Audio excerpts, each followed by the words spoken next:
to enjoy that bhava. So a large number of dances which were possibly available to us, like Ullyopak, Rovindak, there are different names. I'm just mentioning one or two in order to give you an idea. They were part of the earlier Vedic sacrifice repertoire, and then they made their way into Natya. I'm trying to create an awareness in you that when you say that this is the tradition of Vedic performance, then this is not just a religious statement. It is the development of practical art forms.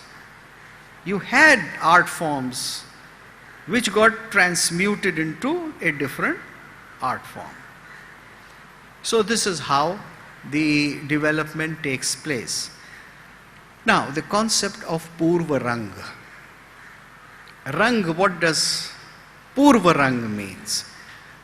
Rang means theatre, but it also means the performance, the main performance, the play for which you have come.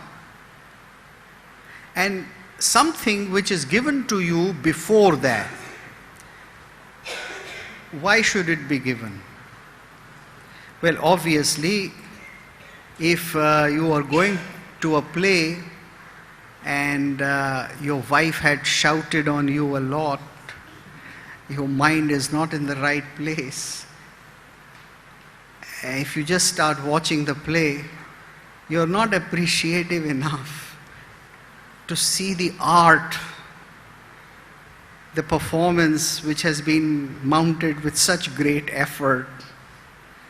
So, the performers want that your mind should be attuned to watching. You know, many years ago I read this text, Charak Samhita. It's a text of medicine.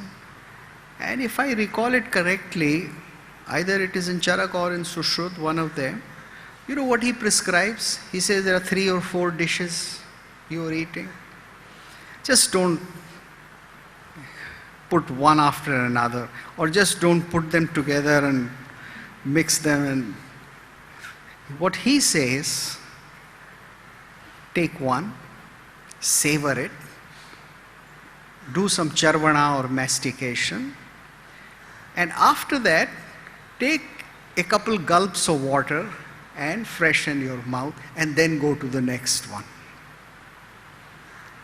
so that you can taste the next dish.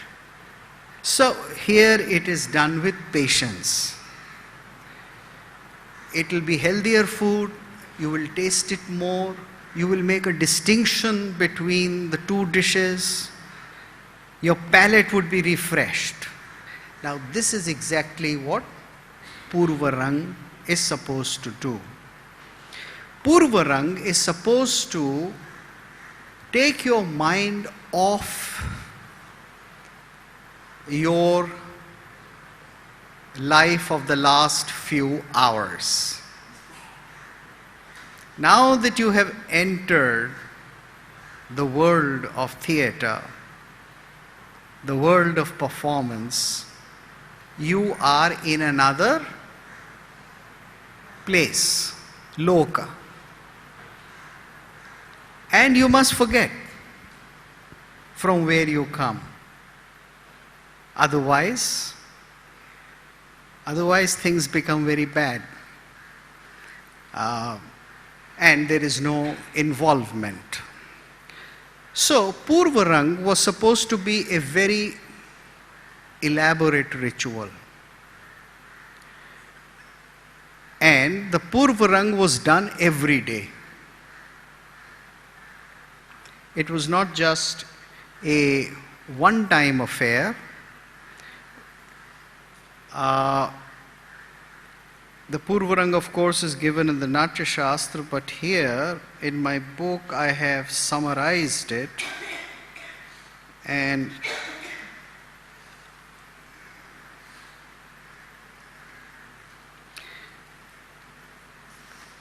the whole concept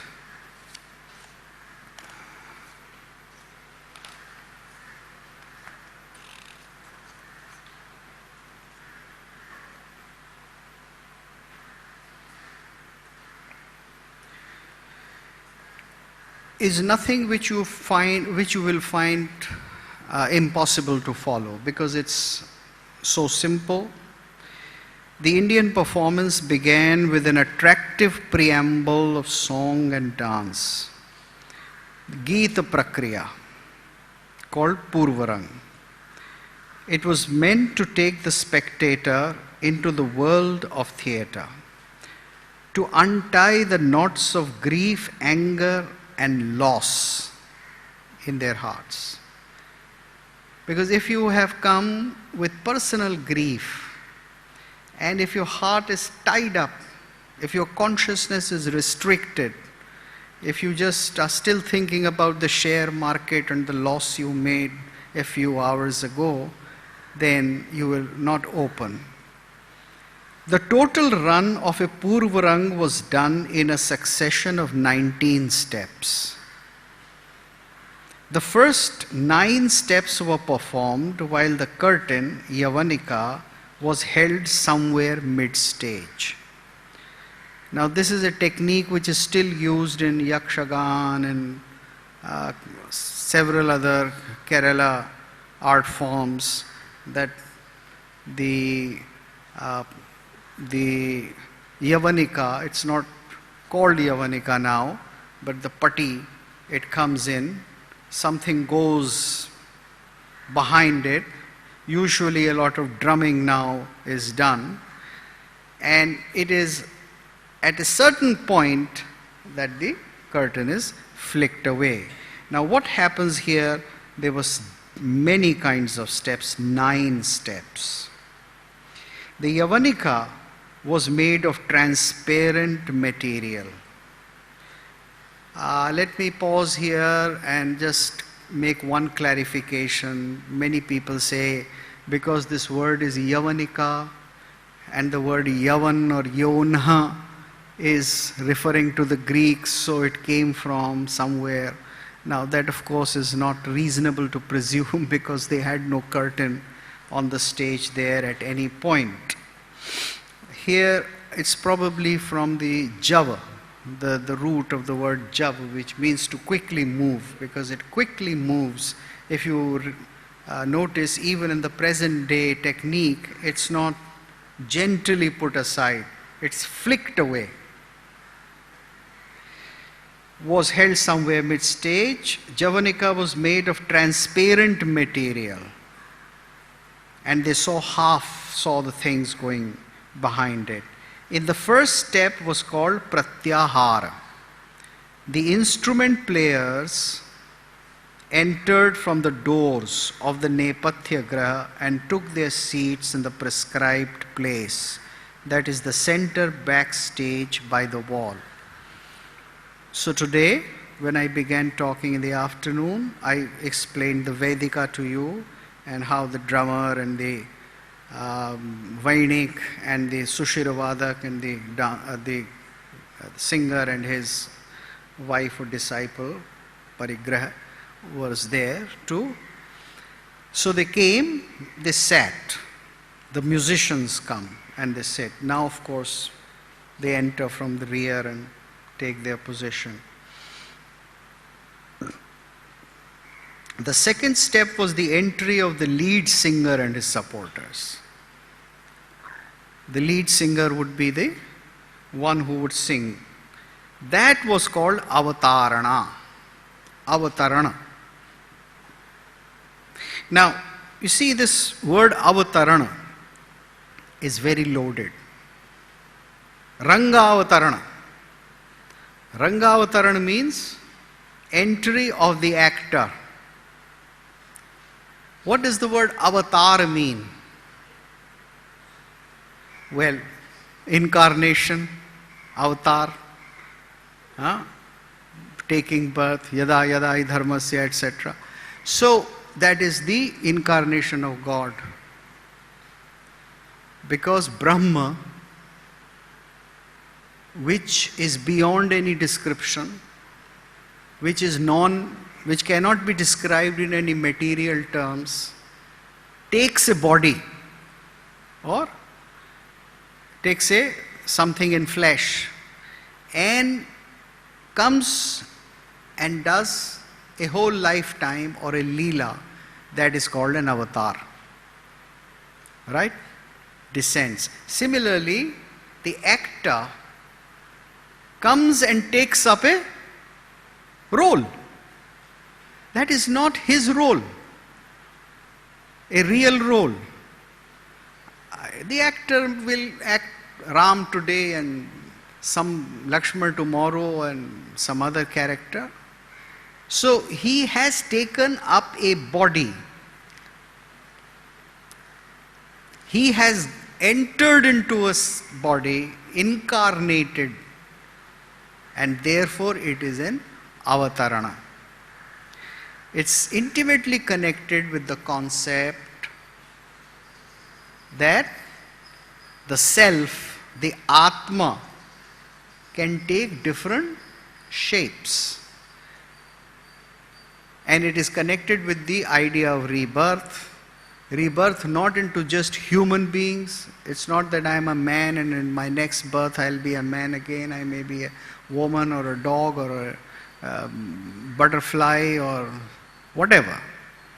So the avatarana therefore means that the actor takes up something which he or she is not at all. It's an entirely different incarnation. So it was called the avatarana, and it is used in the case of the singer as well. The third step is known as arambha, which consists of sounding the tonic for all singing and playing to be done in the play. So the tonic is located and sounding. There was no instrument called the tanpura in ancient times, which just played sa, pa or sa, ma and the tonic. In ancient times, it was mental, but it had to be fixed so that the players could follow it for that particular song. The tonic was appended by a brief alapa. That is, they would play a tune. In the fourth step, the instruments were tuned to this vocal ground, and an instrumental composition was played to test this tuning. And this instrumental composition was called ashravana. That is, one is hearing only the composition. There are no words. So all this is like getting the orchestra in place, their tuning, and all this is done in step by step. It's very different from our present day tuning, you see, where the musicians sit and they are doing tok, tok, tok, tok, and it's done in a manner which is like just backstage. I have always wondered why they can't do it backstage and just do a little bit of fine tuning.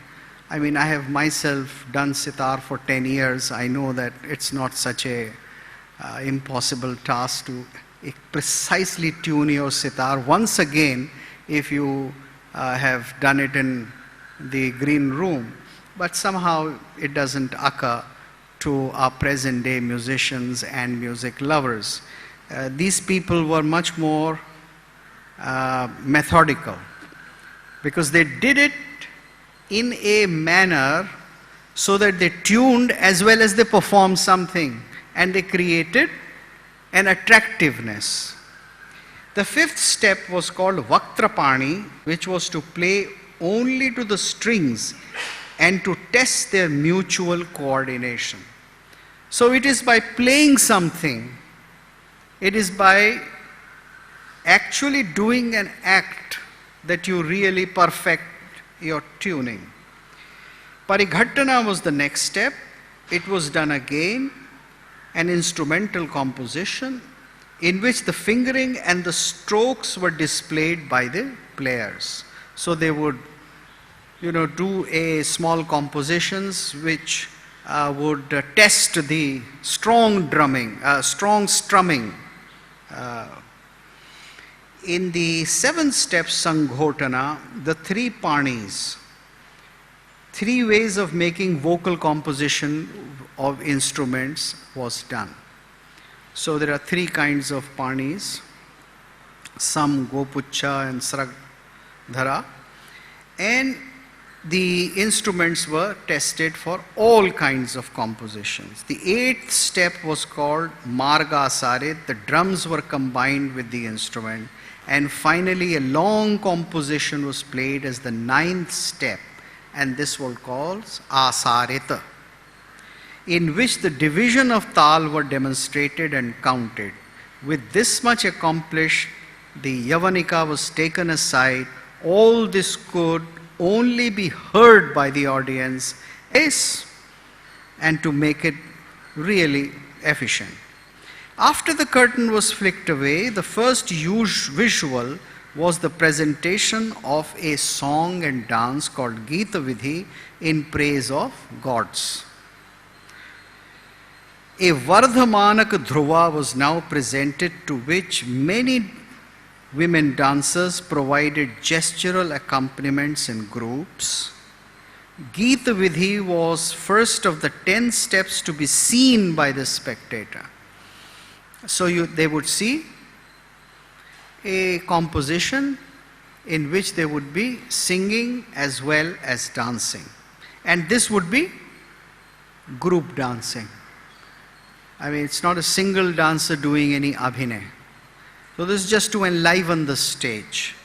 Next came the cardinal ritual of Poorvaranga, the entry of the Sutradhara's prayer to ward off evils and vignas, and an Uthapani Dhruva was sung. So these were different kinds of songs which had been cultivated as conventions. We don't have examples of the text. We have descriptions of how long and what kind of talas this different dhruva had. That is given in 32nd and some other chapters. But we don't have a very clear picture of the text which was sung. This much was called Uthapana. The Sutradhara now encircled the stage many times, worshipping the Lokpalas, guardian deities of the 10 directions. As part of this action, a handful of flowers were placed on the jarjar. Jarjar is the pole which was put on the stage. This is the Indra's flagstaff. This was also an important flag staff which was used in every Vedic yajna, and this is considered to be one of the most obvious signs of continuation of the Vedic ritual into the Natya. And many articles and even books can be found on this. And all the instruments were played while an Avakrishta Dhruva was sung. So you see, dhruvas are basically songs which have a ritual bearing as well as an enactment. Now there are so many of them done in Poorvaranga. By our standards, it's almost like one performance. People would say, well, I have seen the Poorvaranga enough. I come next year for the play. By our standards. But then this is how they just started things. Before this, a Parivartana Dhruva was sung at the time of encircling the stage. The step was therefore called Parivartana. The fourth step was a recitation of the well-known Nandi. Nandi is something which is sung as a Mangalacharan before the beginning of a play. Now it is not sung, it is recited. Ekaishwarye sthitopi pranata bahubhale yah krittivasa. This is one of the Nandis from Kalidas, I think from Malvika Agnimitram, which was never sung but always recited, as it was not Geya but Pathya. Then the fifth action came the Shushkava Krishta, a Dhruva song with no poetry but with meaningless syllables accompanied by dance. So, what you today know as Tillana or certain other stobhaksharas, or just, the bowls of the pakhavaj or the drum to which the dance is done, this has a very, very old tradition. Up to this point, there was very little abhinay in the Poorvaranga, because there was no story, there was no character. Abhinay was now introduced by the Sutradhar through his recitation of verses in praise of gods. So when you sing something in praise of particular gods, then Abhinay has a possibility of expression. The king, the Brahmins and the Jarjar pole, as the Sutradhar provided Angik Abhinay to the verses, this step was called Rangadwara, door to acting, because here Abhinay starts. Remember, I defined to you Abhinay in the morning. Yasmat prayogam nayate tasmat abhinaya smrita. When you have certain meaning communicated, meaning of a story, meaning of an event to the audience, that is called Abhinay.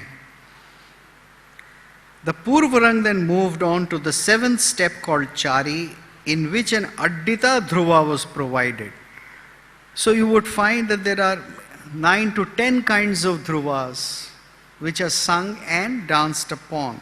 Chari was an enactment of an erotic song narrating the love of Shiva and Parvati. Such is a comment by Abhinav Gupta. The erotic mood continued in the next step called Mahachari, in which a Chaturashra Dhruva was sung. After singing some verses himself, the Sutradhar called his aides onto the stage. While they moved in, the musicians sang a Narakut Dhruva in Magadhi dialect. Magadhi is Bihari, modern Bihari. Magad is Bihar. So it was sung. This particular Dhruva had to be in this kind of a dialect. The theme again was of love. Remember, as I said in the morning, that all these Dhruvas were not in Sanskrit, they were in Prakrits, because nearly all the music, except for certain verses, were in classical plays, was in Prakrits. Then there was some conversation between Sutradhar and his aides and the Vidushak in a lighter vein. This done, the ninth step was over. After this, everybody except the Sutradhar retired from the stage. The Sutradhar finally extended an invitation to the spectators to watch the play. In this last step, a counter Sutradhar called Sthapaka performed another chari while some suitable dhruva was sung. He then made the announcement, prastavana, about the play, that is, what play we are going to perform and who has written it, etc., and retired. This concluded the Poorvaranga. To this, dance was added, and finally gestures or abhinay was added. It is to be noted that there was a constant spell of sound created by the orchestra or the kutab, which sat on the stage throughout the performance. It helped the singing of the dhruva and other songs and gave musical support to the dancers. The drummers, muraj and mridanga players provided rhythmic accompaniment to the gait or the steps, the gati prachar of all the actors throughout the play. The drummers were thus more active, even more active than the singer or the veena player. So this is the Poorvaranga. And then, don't worry, we won't talk about it, was the Chitra Poorvaranga, which was even more elaborate. So, I would say this would have easily taken up an hour and a half or maybe 2 hours, depend where it was done and how it was done and who were the people watching it. The Natya Shastra says that in different parts of India, people had different kinds of tastes, and you had to perform accordingly. So with this, we conclude today's discussion. No time now for any questions. You can bring your questions tomorrow. After first 10 or 20 minutes of talk, I can take up your questions, and we'll begin with the 4th chapter tomorrow, which is the one on Karanas, which I'm sure would be of great interest to you. Thank you so much. Namaskar.